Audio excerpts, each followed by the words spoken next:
Are all French snobs stinky, are rude and lazy people? Oh gosh. Rude. Yeah, for sure. Yes, they are. Most of them, especially in Paris, they don't really like strangers. They're kind of rude. As big cities, like, yeah, most of the time people are not really nice, especially to tourists. They don't like when they have to speak another language. You know, it's like, oh, you're in France, you should speak French, so you know. And lazy, I wouldn't say we're lazy. I never heard that stereotype before, so I don't think we're lazy. Stinky, I'm not sure. No, joking. No, we're not. I have no idea where that comes from anyway. No, I would say British or snobs. That's the stereotype I would have on British, but I wouldn't say we're snobs. French don't speak English and hate Americans. Women dress like fashion models and men are super romantic. Is that true?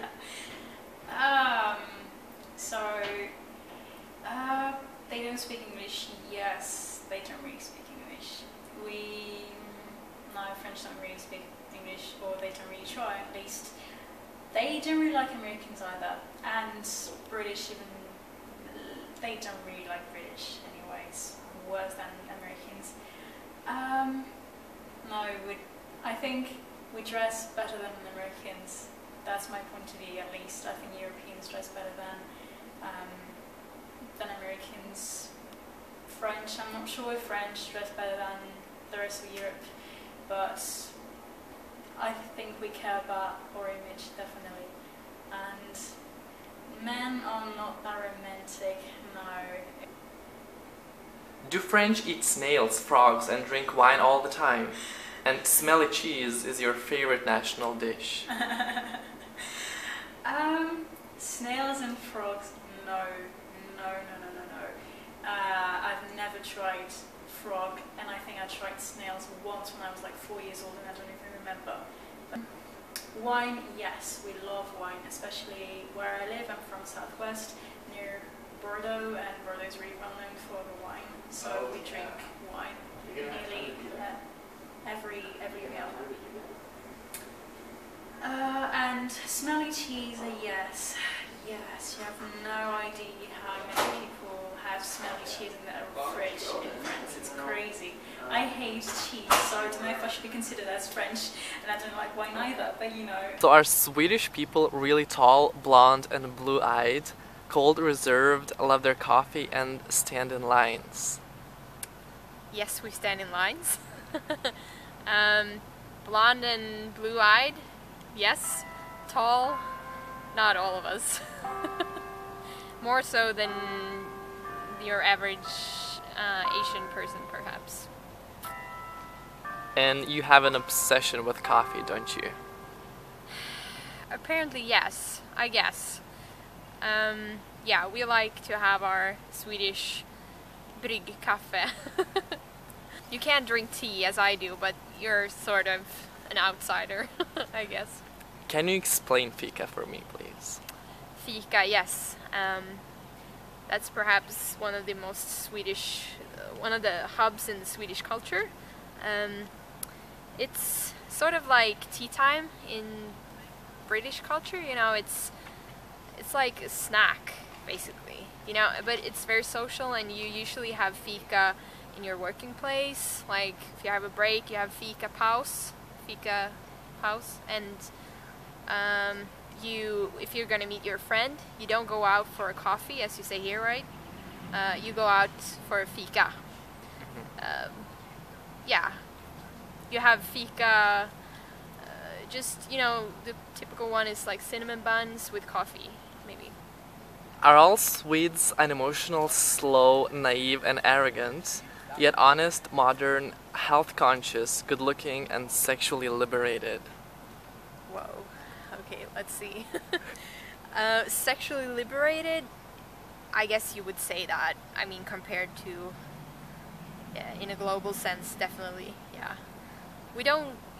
We're very open about it. It's not that we, like, talk a lot about it or do a big thing about it. It's just very natural that everyone has their private life and can do whatever they want with who they want, basically, except for pedophilia or something like that, you know. You eat food out of toothpaste tubes and don't shop after 5 p.m. We do eat food out of toothpaste tubes. I think you're referring to caviar and various bread spreads. We do shop after 5 p.m. I think that's a bit old. You love outdoor activities, which is basically going to IKEA. Well, yeah. That's embarrassing true, yeah. And you're obsessed with sustainability and plastic bag usage. Yes. You love going topless to the beach. I think that was more like in the 60s. That's not what I and my friends do now. Is it true that Sweden is world's most greenest, atheist, socialist, gender equal country, yet you still believe in folkhemmet? Folkhemmet, yeah, the folk home.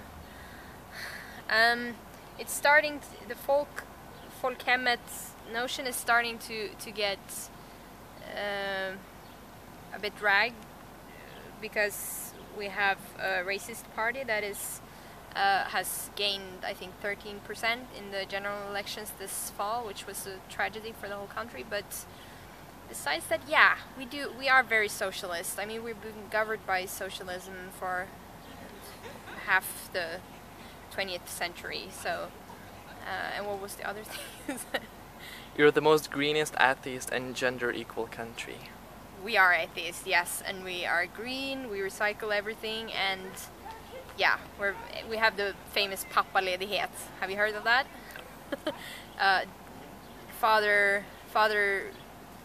Paternity leave when you have a child. Are all Italians chatterboxes and bad listeners interested in only themselves? No, that's not true. No, this is kind of like a douchey stereotype of Italian.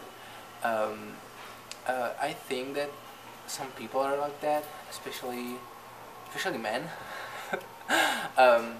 But I don't think it's true. No.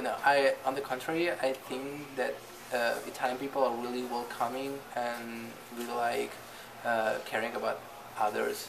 So no, I don't think it's true. Is it true that you're proud to be mafioso? Am I proud? Are Italians proud? No. No. No, on the contrary, I mean, personally, I really don't like this kind of stereotype that Italians have, because I think that not all the Italians are like that, and but whenever you meet somebody which is not from Italy, and so they have this Italian stereotype of all Italians being involved in mafia, it's not true, and it's not a positive thing. So no, we're not proud of that thing, and I don't think it's only me, but it's a problem that is really afflicting the whole country, and so I really think that Italians don't want to be associated with that stereotype anymore. What about your obsession with pizza, pasta, and spaghetti? Oh, okay. This is really true. For example, today I had a potluck with my friends, with my architecture friends. It was the last class of the semester, so everyone had to bring some food, and I bring some pizza, and I made it with the Italian recipe. So yeah, I know that whenever you travel with some Italian. And you go somewhere abroad, the first thing they look for is an Italian restaurant where they want to have lunch or dinner, because whenever we go somewhere and there's not pasta and pizza, we go really mad. So we really like pasta and pizza. It's a really important part of our diet, and yeah, this is really true. Yeah. You say Mamma Mia or Vaffanculo at least 10 times a day. Yeah. Yeah. And you talk mostly in gestures, so Italian language barely exists. Oh, yeah. I think that I think that if somebody can't understand Italian, but he just look at two Italians talking to each other, he can pretty much understand what they're talking about just from the gesticulation. Yeah. Um, you contain tight gender roles in the society, thus traditional family is strongly sacred. Um, I think this is true, especially in the south of Italy. In the south of Italy, there's still the concept of the man leading the family, and the wife has to stay home, just caring about the family, cooking and looking after the kids, which is something that doesn't exist anymore in the north, which is more evolved. There's more equality between man and woman, but in the south, it's really like that. Yeah. You are football addict and talkative fashionistas, dark-haired, olive-skinned plumbers who spend the working day jumping on turtles, eating mushrooms, and saving princesses. Oh, okay. Let's go through this list. We like football. That's really soccer. It's really true. Soccer has a big influence in the Italian culture. For example, on the news, part of the news is dedicated to soccer. And then, oh yeah, we really care about fashion. We do. And we're really judgmental toward other people which don't look, fashionable as we do. And then, what about the rest? Dark-haired, olive-skinned plumbers. Yeah, pretty much, especially in the south. In the north, you can, especially in the really north, like close to the Austrian and Switzerland, Swiss border, you can find some people looking more like German, but Italian are mainly dark hair, olive skin, and yeah, pretty much like that. Are Hungarians like Russians and all those other Slavic countries? Not at all. Actually, Hungarian is completely unique from the Slavic language, and the history is different as well. Are Hungarians overly sarcastic and cynical and snobby? I can't say that all Hungarians are, but most are. You think that anyone who has not read Dostoevsky and Bulgakov is not an intelligent human being? I don't believe that. You all think that feeding your guests is your main priority, and you get offended if they claim they're not hungry. That really is pretty true. You are obsessed with paprika and prefer unicum over Jägermeister. Definitely. If you're hungry, why not go to Turkey is a phrase you're most tired hearing of. Yes, I believe so. And half of your mother's friends' husbands have the name Joseph. Well, that is certainly a popular guy's name. But at least half of the population for the women is Maria, so.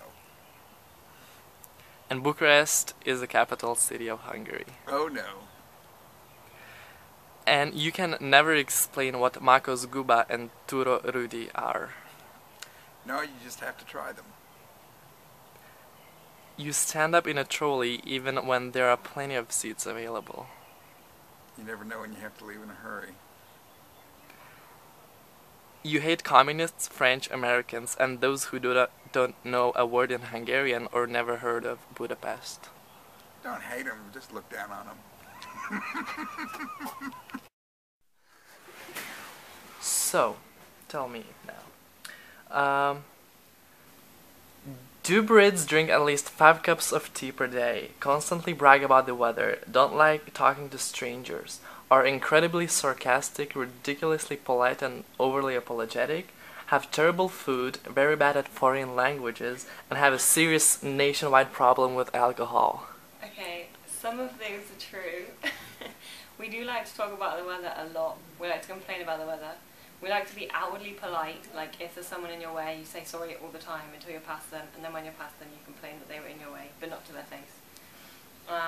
We drink a lot of tea. We don't drink I don't think everybody drinks 5 cups a day. I personally probably drink about 2, sometimes 3 at a push. What else was there? What about the food? Is it really that terrible? I like English food, but then again, I probably eat a lot of foreign food too, you know? Like, go out for like a curry or like Chinese or something. So British food is not your favorite type of food, is it? No. But like, my mum will cook like casseroles and lasagnas and stuff. I don't actually know what British food is. Was that fish and chips? Probably. Probably, yeah. We eat fish and chips every now and then. Well, what most do you miss in terms of food from Britain? Do you know, actually, I think it's just bread, because Americans have bad bread. That is really sweet, like really sugary. So I miss English bread, and I miss Marmite, which is this weird sandwich bread stuff we have, but nobody else seems to know what Marmite is except for British people. But yeah, what was it? Nationwide drinking problem. Students do like to drink a lot, I'll give you that. There is a very big binge drinking culture. So as soon as you turn 18, you just get drunk like every weekend. And then like when you get to like 20, it sort of evens out a bit. But yeah, I think until you get to like your mid-20s, you still drink quite a lot. And then when you get old, you drink more again. Are Germans very punctual, cold, reserved? Okay. They love beer, bread, and sausages, and they have no sense of humor at all. All these stereotypes. Okay. As far as being punctual, yes, they are very punctual, especially their train system. I was late a couple times, so I had to wait 20 to 30 minutes on the train last summer when I was doing my practicum. But yes, they're punctual. To a German, if you're invited somewhere at 7 o'clock, you would usually be there at maybe 6:50, 6:55. It's expected, and late is anywhere past 10 or 15 minutes. They love their beer, you know, Oktoberfest, I'm sure you've heard of, and beer is just part of nearly every meal. You know, there's never a bad time for it. Are they reserved? They're very reserved. They're polite but reserved. I think really in any country or culture you can find those who are kind and reserved, or those very outgoing. Most that I meet in southern Germany, so in Bayern and Munich, they're mostly reserved for sure. Are all Latvians folk singing pagans? No, not all of them. For example, I cannot sing. I sing horribly. I love to sing, but my friends tell me to stop. So, no, we're not all singers, no. Are y'all obsessed with potatoes? No, but that's a joke that we are. But I like potatoes, but I'm not obsessed with them. Do all Latvians speak Russian, drink like Russians, so it's basically a part of Russia, yet you still hate Russians? No, that's not true. I, for example, don't know any word in Russian, maybe 2 or 3, and I know a lot of my peers in Latvia who speak Russian very poorly. And I wouldn't say that it's a good thing, but it's, you know, just a thing. Definitely are more people who speak Russian who are older than us, but yeah, we are not Russians, and we are, maybe sometimes we love drinking vodka, I mean, who doesn't, but we don't do it regularly, and also I don't think that Russians do it regularly, but yeah, we're not Russians. Do Latvian men are all tall, women are beautiful, and you're able to speak 3 languages? Well, I'd say that people in Latvia are beautiful, and I wouldn't say that all men are tall, and yeah, as I said before, we don't all speak 3 languages. It's supposed that we speak 3 languages, but not everyone does. Lithuanians call you horse heads, Estonians say you have 6 toes, and S, and you add S to every word you have. And also you have a strange obsession with the Latvian word for ice cream. Is that all true? No. We do have 6 toe fingers, but we don't have an obsession about ice cream. That's just a word that all Estonians know how to say in Latvian. I don't know why, but they do. And we do not have horse heads. My grandma does, but that's a specific disorder, a horse head disorder. But apart from that, no, that's not true. Do you have terrible roads and eat lots of fish? We do have terrible roads. They do suck. And no, we don't eat a lot of fish, no. Do you tend to be highly suicidal and blame the weather for being introverts? I think Lithuanians were a bit higher on the suicidal list than Latvians.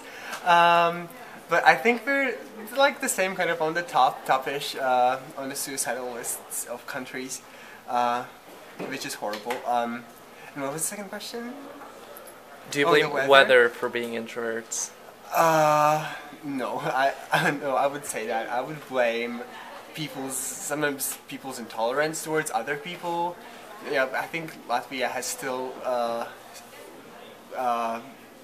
more ways to develop as a more accepting and tolerant country than it is right now.